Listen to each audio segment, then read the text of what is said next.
El poema se llama Un afán. Y este poema, pues alude ni más ni menos que a la propiedad privada.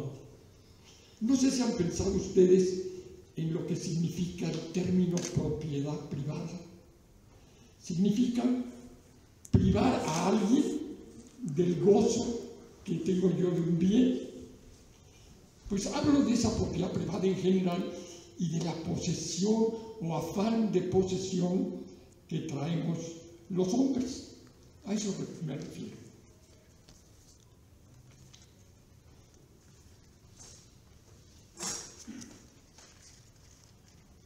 Y corre de la siguiente manera.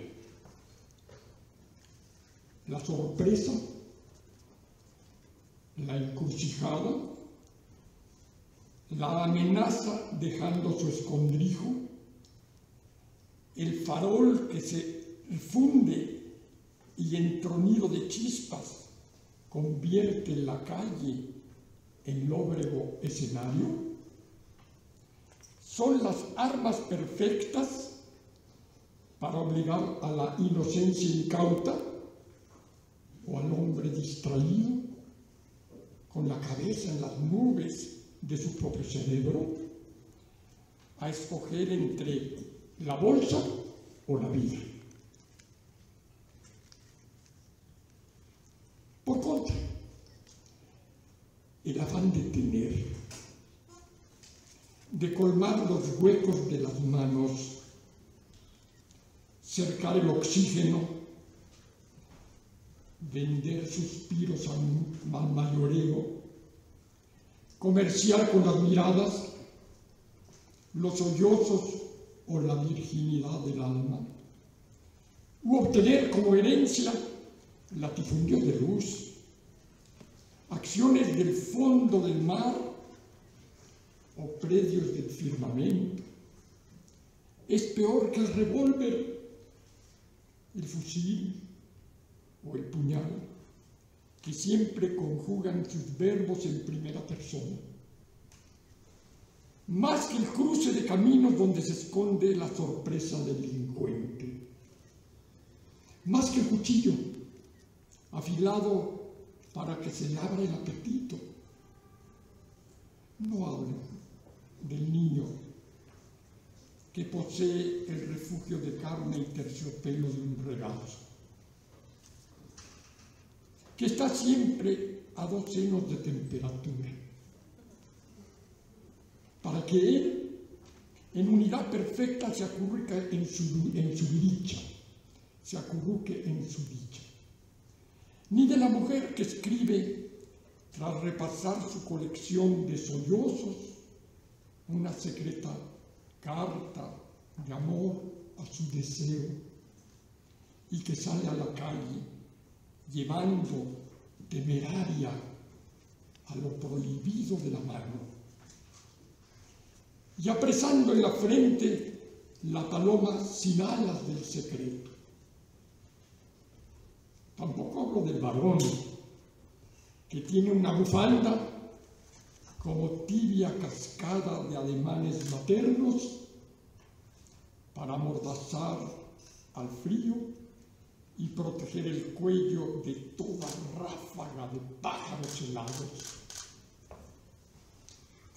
Ni del sediento, que portador del vaso que levanta y hallándose a un camello solamente del oasis, brinda en medio del desierto por el agua bendita, por un agua que es igual que al igual que la sed le pertenece.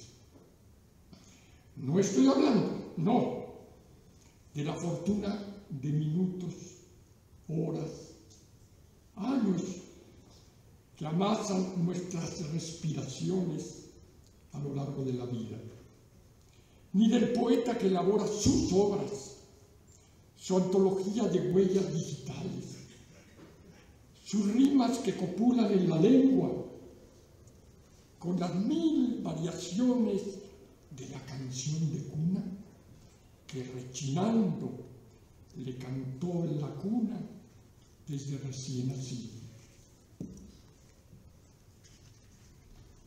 Hablo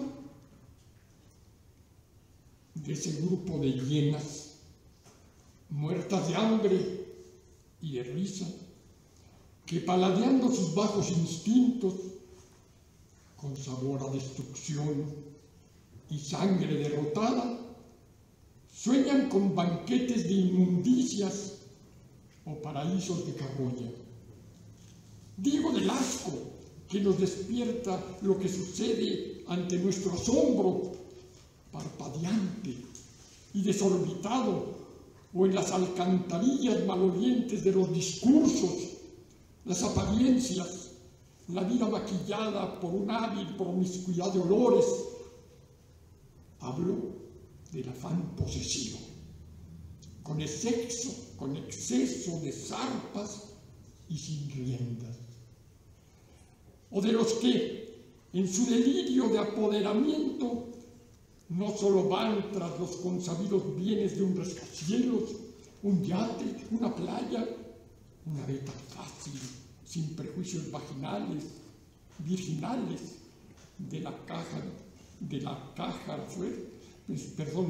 fuerte, o un helicóptero para los días de campo, sino de ciertos refinamientos como el becerro de oro con incrustaciones de Dios, mujeres con piedras preciosas en lugar de pezones,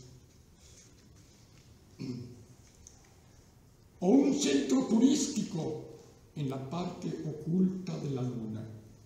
Hablo, para decirlo pronto, de los dedos y su imagen y su imán antropófago que saquean los colmados graneros de aquello que es de todos, como el aire, la gleba, las hectáreas movilizas del mar y la cuota de misterios que carga cada quien sobre los hombros.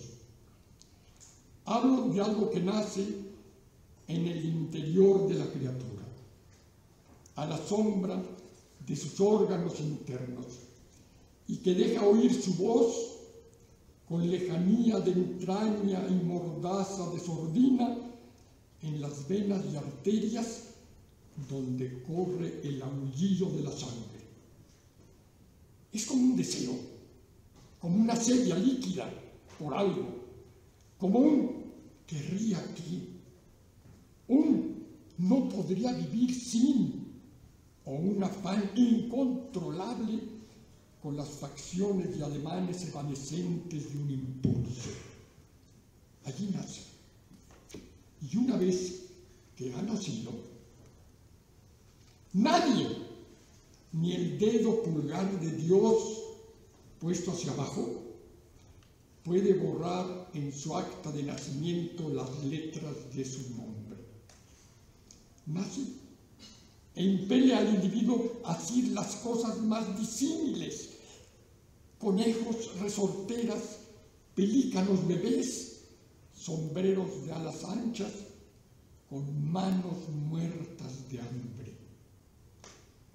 Y al hablar de todo esto, las cosas se complican y aún se enturbian, como el agua de la fuente, casta a ratos, que cede a los requiebros seductores del polvo, que entonces pareciera no existir una espada capaz de deshacer el cáncer encrechendo que se oculta en el nudo gordiano.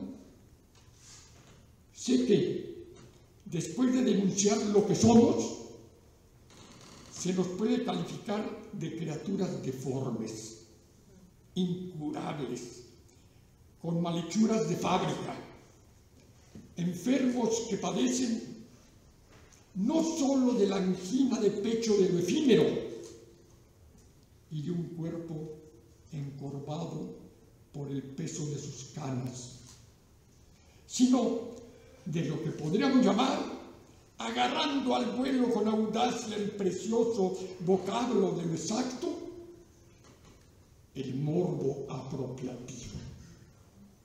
Hambre descomunal por todo lo apropiable, cosas, ideas, gente, hasta colmar las arcas construidas por el deseo en llamas de las manos.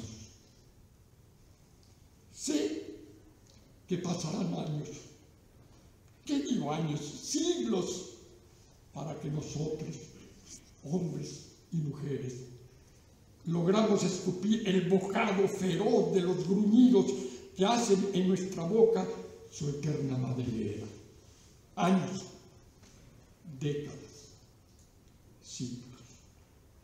Si es que el planeta que habitamos continúa, si logra poner a salvo sus innúmeras porciones inflamables, si no acaba por volverse la infernal maquinaria presta a incinerar el menor indicio de existencia.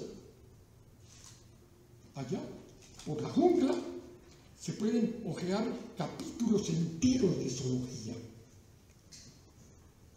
Todos los animales, el jaguar, el venado, la araña balanceándose en los hilos que bajan de la luna, el antílope, la manada de elefantes, el orangután que se encuentra a 2 milímetros de dar de pies a boca con la primera pregunta, todos, repito, se hayan dedicados a la acuciosa tarea de sobrevivir, de rumiar el oxígeno, de colocar entre el nacimiento y la muerte todo el coraje, la astucia, la delicadeza requeridos para ocupar el hueco personal en el espacio y el convoy de minutos en el tiempo que les corresponde. Nuestra alma también es una selva minúscula, zoológico a la medida de la entraña, donde una bestia que se hallase enamorada de los crepúsculos, las mariposas, el olor de la luna, y fuera al mismo tiempo mortal enemiga de sus garras, sería una excepción ganada por la rebeldía o una pieza de museo. Aquí, los animales feroces no dan tregua a su saltar del rugido a la mordida, del cascabeleo al envenenamiento, de la amenaza silenciosa al terror de la presa que corre a refugiarse en el aullido, empujado por algunos de los animales hambrientos que silenciosamente merodean en su interior. Cada persona querría llevarse bajo la axila los mejores crepúsculos para adornar las paredes de su casa, confiscar manantiales, ríos, lagos, que esconden entre sus piedras menudencias de cielo. Cada persona querría arrebatar con un zarpazo trozos de mundo, esquirlas de estrellas, los pedazos del infinito que estén más a la mano. Las más de las veces no es posible adquirir lo que se ansía. Los fuegos de artificio que tienen en la fiebre sus raíces, porque otros se adelantan y arrojan las redes de lo mío para pescar lo ajeno. Y entonces el empeño o el delirio retorna, resignado a la sala de espera, o de plano enmudece como la llave de agua que se muerde en la lengua y conserva tan solo un sonido de letras goteando. Pero quizás las bestias, las que corren por la jungla, o las que rugen en sordina en nuestra carne, puedan ser domesticadas. Si encontramos un látigo que sepa hablar en su lenguaje, tal vez tarde o temprano hemos de volver los ojos a nuestro propio cuerpo y hacerlo como lo hace el domador en la jaula de leones, cargando un revólver, una silla, un fuete y una temeridad que le pise los talones a la gloria. Tronaremos el fuete y le diremos a nuestros instintos: quieto, quieto, salta hacia allá, deja este sitio, abre las fauces, muestra la inofensiva mueca del bostezo, calla, que el silencio sea como una piedra que cierra tu garganta. Las bestias podrán ser domeñadas. Llegará el día en que el domador abandone la jaula, convencido de que todos los leones o buitres o chacales de su fuero interno escucharon al fin los rugidos de su látigo, le volvieron la espalda a sus afanes, enfundaron su artillería pesada y, confundidos con su propio silencio, dejaron finalmente su inmemorial oficio de devorarse al hombre. Yo, tú, nosotros nos vemos obligados a erguir una vez y otra vez esta pregunta, con la boca golpeada por el viento y trozos de palabras buscando la salida en la garganta. En medio de la perenne tempestad y el amasijo de contradicciones del devenir humano. Pero solo la historia, con la voz hoy ahogada en lo lejano del futuro, ofrecerá algún día la respuesta a los oídos sintonizados en el advenimiento del misterio. Este dolor, que va desde la entraña hasta la lengua, nos exige sacar a la intemperie la pregunta, ventilarla, hacer que fraternice con la atmósfera. Por eso es necesario preguntar y preguntar, aunque despellejada quede nuestra lengua. Por eso estoy aquí, rugiendo versos y un signo de interrogación en cada mano.